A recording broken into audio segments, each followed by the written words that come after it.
और तालिबान एक वक्त पर अच्छे दोस्त हुआ करते थे, वही पाकिस्तान और तालिबान एक दूसरे के खून के प्यासे हो गए हैं।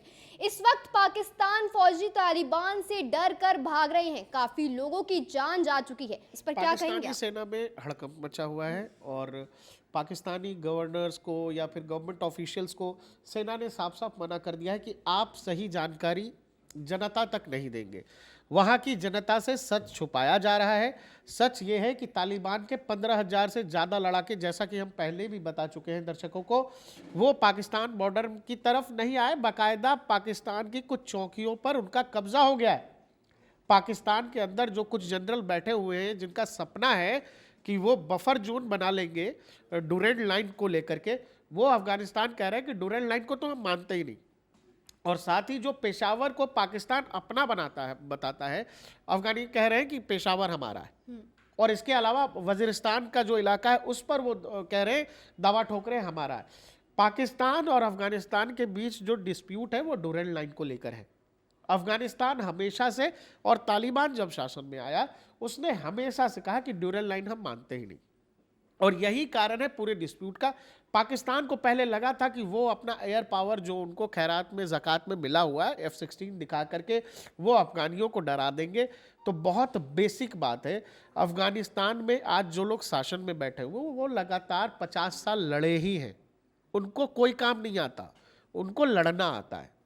वो पहले रशियन से लड़े, बाद में अमेरिकियों से लड़े, जिसका खुद पाकिस्तान बताता है कि भाई तालिबानी तो लड़ते ही रहते हैं और उनका काम है लड़ना। तो पाकिस्तान अफगानिस्तान के जो लोग हैं ना, उनके अंदर सर्वाइवल बचा हुआ है।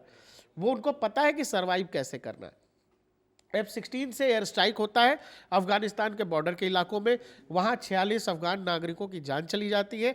उसके बाद से तालिबान प्रशासन ये तय करता है कि पाकिस्तान को जवाब देना पड़ेगा। अब पाकिस्तान के लिए मुश्किल ये है कि आप कहते हो कि दुनिया भर के इस्लामिक ममालिक जो हैं वो हमारे दोस्त हैं। दोस्त क्यों हैं? क्योंकि हम मुसलमान देश हैं, इस्लाम को मानने वाले, हमारे आस पड़ोस भी अधिकतर इस्लामिक देश है। बगल का अफगानिस्तान जो मुस्लिम बहुल देश है वो आपकी नहीं सुन रहा है, वो आपकी नहीं मान रहा है। पाकिस्तान की मुश्किल अब ये हो गई है कि अगर वो समझौते के टेबल पे बैठे, नेगोशिएशन के टेबल पर बैठे, तो दुनिया क्या कहेगी? दुनिया ये कहेगी अफगानियों ने मार दिया आपको, अफगानियों से आप हार गए। नहीं मार रहे हैं तो उनके देश में आफत हो जाएगी। और या फिर अगर मान लो आपको लगता है कि आप और एग्रेसिव होकर के कार्रवाई करना चाहते हो, तो उनके देश में, मैंने रिजू पहले भी हम लोगों ने बात की है कि उनके यहाँ खाने पीने की चीज़ों की दिक्कत है, तेल आटे चावल की दिक्कत है, दाल की दिक्कत है। ऐसा देश जब युद्ध में जाता है तो फिर हालत वो हो जाएगी जो सीरिया में है। अभी अभी हमने एक देखा है कि कैसे एक सरकार, असद को देश छोड़ना पड़ गया और तख्ता पलट होते किसी जगह कोई समय नहीं लगता है। और आवाम जब भूखे पेट में जब आग जल रही हो आवाम के, तो उनको सड़कों पर आने में समय नहीं लगेगा। पाकिस्तान के लिए मुश्किल ये है कि वहाँ दिखाने के लिए गवर्नमेंट होती है लेकिन काम सारा सेना करती है। ये दुनिया जानती है, पाकिस्तान आवाम भी इस बात को समझती है। अब दिक्कत ये है, वहाँ मार कौन खा रहा है? मार खा रहा पाकिस्तानी सैनिक। 19 से ज़्यादा लोगों, पाकिस्तानी सैनिकों की जो है, कह लीजिए उनका काम तमाम हो गया इस पूरी लड़ाई में। एक तरह से अनऑफिशियल वॉर है बिटवीन अफगानिस्तान और पाकिस्तान के बीच में। पाकिस्तान ये चाह रहा है कि मीडिया के जरिए या बाकी चीज़ों के जरिए सेंसरशिप कर रहा है कि नहीं नहीं, लोगों तक जानकारी नहीं जानी चाहिए। जानकारी ये है कि आप समझो कि कोई फौज जो है अगर पोस्ट पर वो कब्जा कर रही है तो आप तालिबान की ताकत का वो समझो। पाकिस्तान के पास उधारी के हथियार हैं सारे के सारे, अफगानियों के पास वो हथियार हैं जो एक वक्त पे सोवियत यूनियन और बाद में अमेरिकी जो छोड़ के चले गए, वो जब जाने लगे अमेरिकी, तो उनके पास बहुत सारा कुछ ऐसा था जो नहीं ले जा सकते थे। वो कॉस्टिंग ज़्यादा थी, इतने साल से ऑलरेडी इस्तेमाल कर रहे थे, वहाँ इतना बड़ा इंफ्रास्ट्रक्चर बना करके रखा होता, छोड़ के चले गए। वो सारे हथियार आज तालिबानी लड़ाके इस्तेमाल कर रहे हैं और उन अमरीकी हथियारों का इस्तेमाल पाकिस्तान के खिलाफ हो रहा है, जिसका जवाब पाकिस्तान के पास नहीं है। पाकिस्तान दोनों ही तरफ से जा रहा है। अगर वो लंबी लड़ाई में उलझा तो देश के अंदर ऐसी स्थिति हो जाएगी कि तख्ता पलट हो जाएगा। हो सकता है शासन फिर से सेना के हाथ में हो जाए या कुछ ऐसी चीज़ें हो जाएं जो बांग्लादेश जैसी होंगी।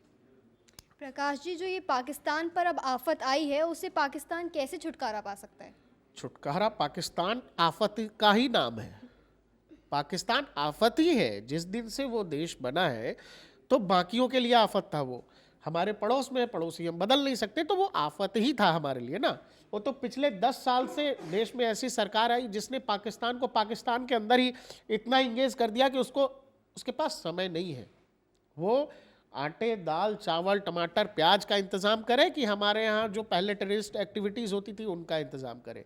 पाकिस्तान उन चीज़ों में अब काफ़ी बिजी हो गया है। दूसरा, पाकिस्तान को ये लगा था कि तालिबान शासन जब एक बार हमेशा के लिए अफ़गानिस्तान में आ जाएगा तो अफ़गानिस्तान का इस्तेमाल पाकिस्तान अपने 2 नंबर के कामों के लिए करेगा।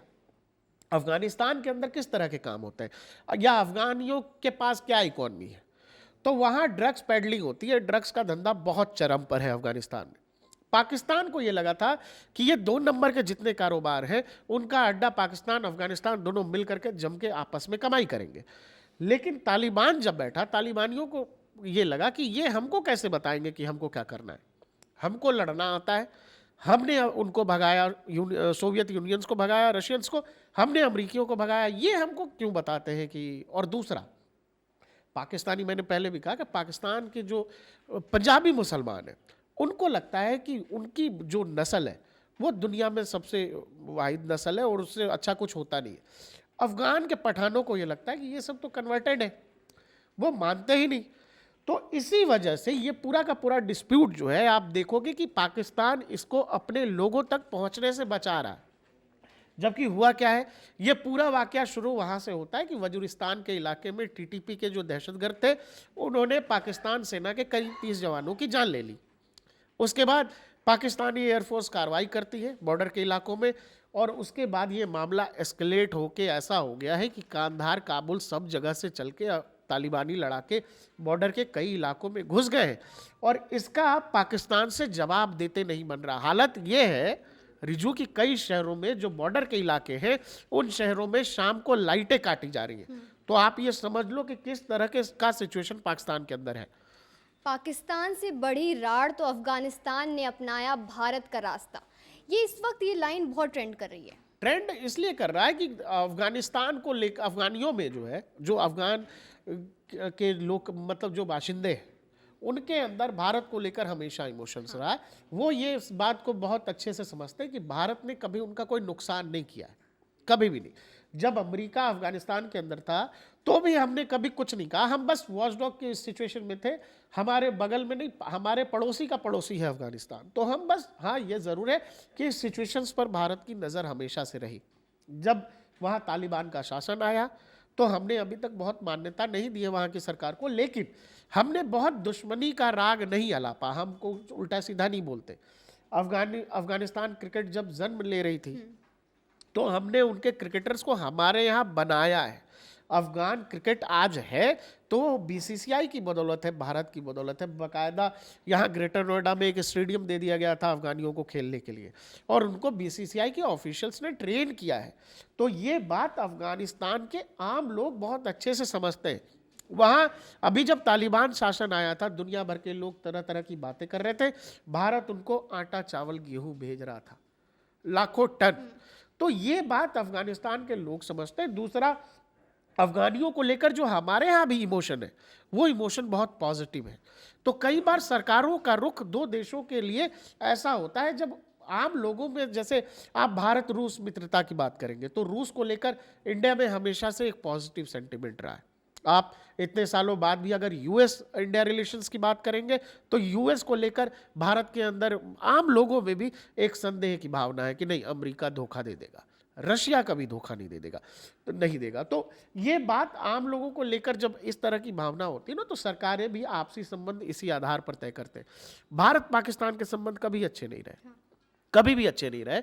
भारत पाकिस्तान के संबंध आज सबसे बुरे दौर में है और भारत को इस बात की परवाह भी नहीं है। लेकिन पाकिस्तान केवल इस बात से, जो भारत ने जो नेग्लिजेंसी दिखाई है पाकिस्तान को लेकर, पाकिस्तान तबाह हो गया है। इकोनॉमिकली भी उसके देश के अंदर बहुत सारी दिक्कतें हैं। इंटरनेशनली पाकिस्तान आइसोलेशन में है और इस आइसोलेशन में मैं फिर कह रहा हूं कि तालिबान, जिसके पास कुछ नहीं है, कुछ भी नहीं है। आप सैन्य क्षमता की बात करोगे तो पाकिस्तान और अफगानिस्तान के बीच आकाश जमीन का अंतर है, लेकिन कुव्वत और हिम्मत की बात करोगे तो उसमें अफगानी बहुत आगे। यही कारण है कि पाकिस्तान इस पूरी लड़ाई में पिछड़ता नजर आ रहा है। उसको लग रहा है कि वो अगर बॉर्डर पर मार खाता रहेगा और लोगों तक बात चली गई तो घर में भी बात खराब हो जाएगी। और यही कारण है कि ये पूरा का पूरा सिनारियो जो पाकिस्तानी बॉर्डर अफगानिस्तान बॉर्डर पर है, पाकिस्तान अपने आवाम से छुपा रहा है। तो प्रकाश जी, की जो लड़ाई है पाकिस्तानी और अफगानी के बीच में, इसका कोई भारत पर तो असर नहीं दिखेगा? भारत पर कोई असर नहीं है इस बात का। हम लोग वो अच्छी सिनेमा की तरह पॉपकॉर्न के साथ इनका आनंद लेना चाहिए। भारतीय दर्शकों को हमारा उससे कोई लेना देना नहीं। हाँ, ये ज़रूर होता है कि दुनिया में कहीं भी जब युद्ध छिड़ता है तो जो भारत की विदेश नीति है, हम हमेशा शांति की बात करते हैं। हम चाहेंगे कि पड़ोस में शांति ही रहे, लेकिन कई बार जब चीज़ें आपके कंट्रोल में नहीं होती है, बांग्लादेश में जो होना था, स्टूडेंट प्रोटेस्ट का आंदोलन था, वो अचानक से एंटी हिंदू राइट्स में तब्दील हो गया। लोगों ने कहा था कि स्टूडेंट प्रोटेस्ट है, लेकिन वो आज किस रूप में बांग्लादेश में एंटी हिंदू सेंटिमेंट्स कह लीजिए या एंटी हिंदू राइट्स में तब्दील हो गया। तो उस पर हमारा कंट्रोल नहीं है। पड़ोसी हम बदल नहीं सकते। पड़ोसी को अपना व्यवहार, आचार व्यवहार बदलना पड़ता है कि आप भी अच्छे से तरक्की कर सके, रह सके। भारत की दुनिया भर में बहुत इज्जत है। पाकिस्तानियों की हालत यह है कि वो अपने घर में उनकी आवाम उनकी इज्जत नहीं कर रही। अपने देश को लेकर पाकिस्तानी लोगों के मन में इतनी हीन भावना है कि इस तरह की सरकारें वहाँ पर रही, वो चाहे सेना चला रही हो या आम पॉलिटिशियंस चला रहे हो। पॉलिटिशियन जब अपने देश में लगता है कि जेल चला जाएगा तो देश छोड़ के बाहर चला जाता है, फिर अगला चुनाव होता है, देश आके चुनाव लड़ लेता है, प्रधानमंत्री बन जाते हैं लोग। तो ये वहाँ का पूरा सिस्टम है। अब इस सब में जिसको झेलना पड़ रहा है वो आम लोग हैं। तो ऐसे में देखना रहेगा कि पाकिस्तान इस आफत से कैसे राहत पाता है।